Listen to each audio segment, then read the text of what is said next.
Je t'ai rencontré sous un ciel étoilé. Une reconstitution de ciel. Dans un musée. Un ciel très haut, surplombé des livres, des milliers de fiches, des affiches.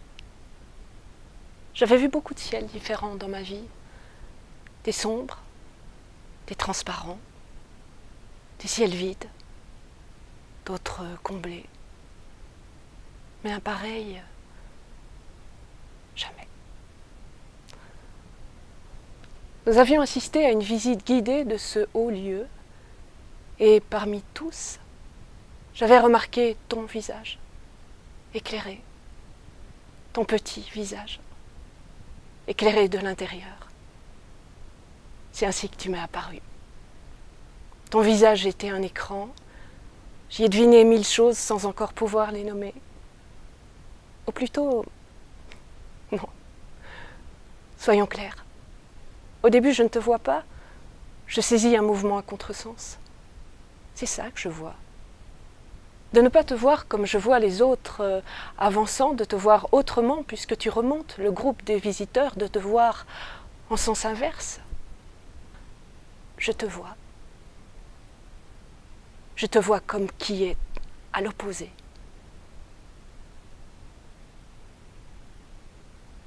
Le soir du ciel, sur la tête, dans ce musée. Le soir du premier ciel. Le soir de toi à contresens. Rien ne tourne rond. Et ce sera notre force, notre raison d'être. Les amis qui devaient m'accompagner oublient le rendez-vous. Toi, tu oublies ton chapeau sur un manche debout, tu perds le chapeau de vue, mais tu captes mon regard sur le chapeau déposé là. C'est ainsi que nos regards se croisent une seconde fois au cours de la soirée. La première, c'était lorsque tu marchais. Il faut du courage pour se munir d'un couvre-chef, d'un parapluie, peut-être plus que pour s'en passer. Opter pour le chapeau ou le parapluie, c'est courir le risque de les perdre. De prendre froid alors qu'on s'était cru protégé, c'est être l'instrument de son refroidissement, c'est avoir voulu être malade peut-être. Toi, tu vois ça autrement. Pour toi, c'est offrir à l'inconnu ce qu'on sait pouvoir lui offrir, ce qu'on lui abandonnera un jour ou l'autre. Aujourd'hui, demain, ou bien plus tard. C'est un consentement à la perte au profit de l'autre. C'est une forme de don. Ce que je sais, ce que j'entends, c'est ton invitation alors que nous avons rejoint des boulevards. J'ai le souvenir que tu me parles au milieu de la circulation, que nous sommes en arrêt au milieu des voitures, entre deux files. Cette heure avancée de la soirée est une heure de grande affluence et pourtant, je t'entends distinctement me dire que tu collectionnes les œuvres d'art, que tu romps ainsi la solitude et qu'il en est une parmi toutes qui, à ton sens, personnalise la solitude. Il me faut voir cette image. Je demande à rallier le trottoir devant nous, derrière nous, j'ai peur pour nous, j'ai peur pour toi, toi qui m'entretiens de ta grande solitude. Pour moi, la grande solitude, c'est l'absence d'image pour la dire, pour la tenir à distance. Je pense que tu as de l'avance. Tu as déjà trouvé l'image. Ou je pense que je n'en ai pas besoin. L'un d'entre nous est-il plus seul que l'autre? Je me demande quel rapport tu entretiens avec ce qui orne ton mur. Quelles œuvres tu as choisies? Sur quel mur tu les as accrochées?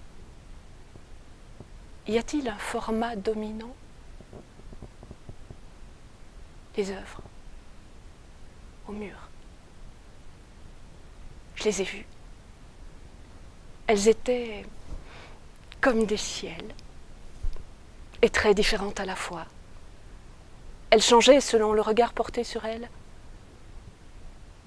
selon le point de vue, selon la lumière. Ce sont des œuvres en noir et blanc pour la plupart, mais la lumière du jour jette un trouble sur le noir et le blanc. On doute d'avoir vu du noir, du blanc. C'est un jour de l'ocre, du mauve, du brun. La lumière du jour, tu as voulu en préserver les œuvres. Les fenêtres sont pourvues de stores. Je te vois concentré sur l'inclinaison des lamelles. Tu manipules un boîtier situé au bas des fenêtres. Tu es penché sur tes doigts. Ça se joue au millimètre près. Tu me fais penser à un homme concentré sur un cerf-volant qui ne se déploierait pas encore, qui serait dans la promesse de s'ouvrir et dont on démêlerait les fils avec méticulosité. Tu protèges jalousement le noir, le blanc. Mais il est des jours où tu laisses aller l'affaire. Tu laisses faire le jour. Tu te fiches des effets de l'ensoleillement. Ces jours-là, tu laisses le soleil baigner les œuvres. J'ai vu ces jours, les toiles en sont inondées. Ce sont des jours où la lumière réquisitionne de toutes petites particules. Elles dansent. Elles se suspendent. Elles ne se touchent pas. Et toi, tu marches au milieu de ce théâtre-là. Rien ne se heurte. Je te regarde évoluer. Nous sommes deux particules. Le temps est en suspension.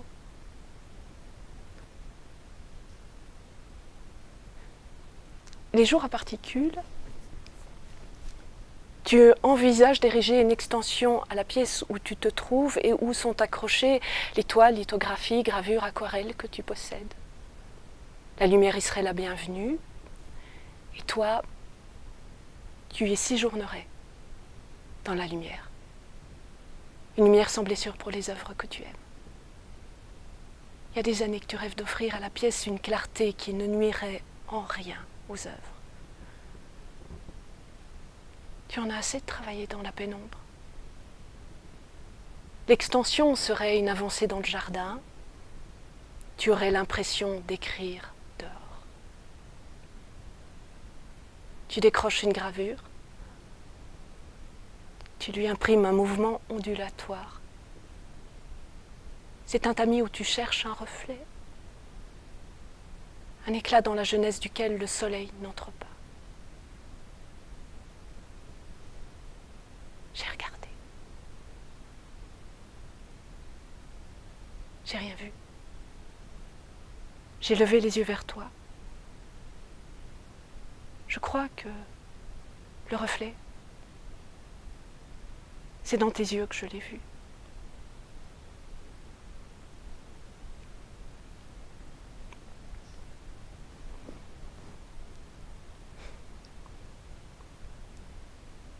Tu as le teint brun des paysans et des marins, des grands, des petits voyageurs.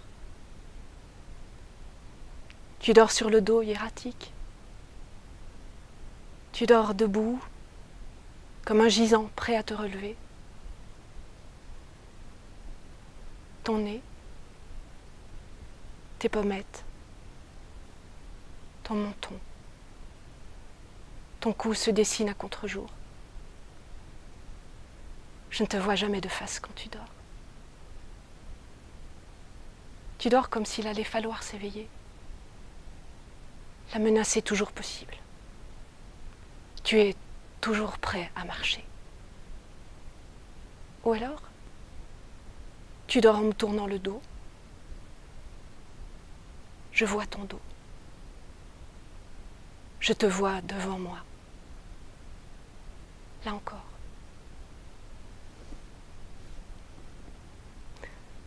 Tu crois défier le temps? Mais en marchant devant, tu permets à la distance de s'installer entre nous. Tu incarnes l'avance que tu as sur moi. Marcher, c'est comme écrire, dis-tu. La respiration du marcheur, c'est sa musique, ses enjambées, son style. Le style de l'écrivain, c'est la manière dont il tourne les phrases, son ton, c'est son souffle. Tu écris avec une belle régularité. Ton univers n'appartient qu'à toi. Très tôt, cet univers se dégage et après 2 livres, tu sens qu'il s'agira de ton univers pour longtemps. Tu voudrais, certains jours, puiser à d'autres vies, d'autres sources. Tu crois parfois que ton corps fait obstacle, lui qui a si peu subi les outrages du temps. La permanence de ton corps conditionne sujet, style, ton. Tu t'entraînes à lire les livres des autres comme tu t'entraînes à marcher. Tu crois que t'arrêter, c'est risquer de régresser, c'est une croyance. Mais c'est peut-être vrai. Ni dans la marche, ni dans l'écriture, il n'est possible de tricher. Personne ne peut marcher à la place d'un autre, personne ne peut écrire le livre d'un autre. Marcher, c'est comme écrire. Écrire, tu n'es jamais sûr d'y arriver, d'écrire le paragraphe suivant. Marcher, parfois tu n'en vois plus le bout. Mais marcher te donne un élan. Tu as marché. Tu es arrivé au bout.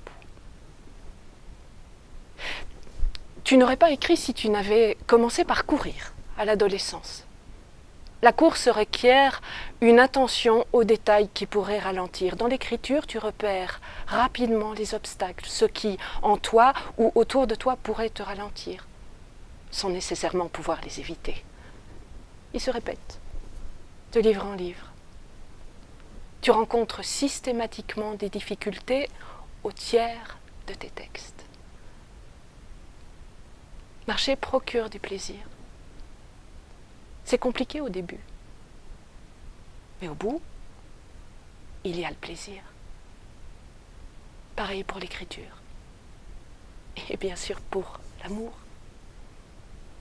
Tu dis souvent, dis-moi comment tu marches, je te dirai comment tu écris, je te dirai comment tu aimes, tu t'emballes. La solitude de marcheur, tu l'éprouves souvent. Tu sais que les marcheurs sont destinés à marcher seuls. Tu le sais. Depuis le début, tu as voulu l'oublier. Mais tu dois te rendre à l'évidence. Dans tous les cas, il y a une passion pour la marche, l'écriture et pour l'amour. Et derrière ça, il y a la passion pour la vie. La peur de mourir. Tu marches par besoin de survie. Si tu t'arrêtes, tu meurs. Tu écris par instinct de survie. Si tu t'arrêtes, tu meurs. Tu aimes par instinct de survie. Si tu t'arrêtes d'aimer, tu meurs. L'autre peut te tuer. L'idéal, c'est de marcher pour marcher. C'est ton idéal. On marche, on avance, on ralentit pas. On est côte à côte. Il y a là un semblant d'égalité. Fallacieux. Je frise l'apoplexie quand tu as atteint ta vitesse de croisière. Mais voilà ce qui te plaît. Tu es bien. Tout dans ton corps est délié, je le sens. Tu plaisantes. Tu es curieux du paysage qu'en général tu connais mieux que moi. Tu commandes des constructions. Tu trouves que tout avance bien, vite. Ce sont des trajets que tu fais souvent. Comment peux-tu avoir une perception aussi fine de l'élévation des choses? Ça reste un mystère. Moi, je ne vois jamais ce qui a bougé, ce qui a grandi. Peut-être le mouvement dans lequel je suis prise nuit-il à une juste perception des proportions? Je ne sais pas. Donc, marcher ensemble, oui. Mais ralentir, regarder une vitrine, s'approcher des gens, caresser un chien, c'est au-dessus de tes forces. Pas de le faire. Mais de devoir être témoin de mes agissements, qui soudain ne sont plus de marcher exclusivement. Ton visage se crispe. C'est un rythme qui s'interrompt. Ça te rend triste. Tu me regardes. Je te regarde. Ça me ferait presque de la peine. Seulement, nous vivons dans un monde de gens, de magasins, de rues, d'animaux. Je ne peux pas me résoudre à passer un coup de vent.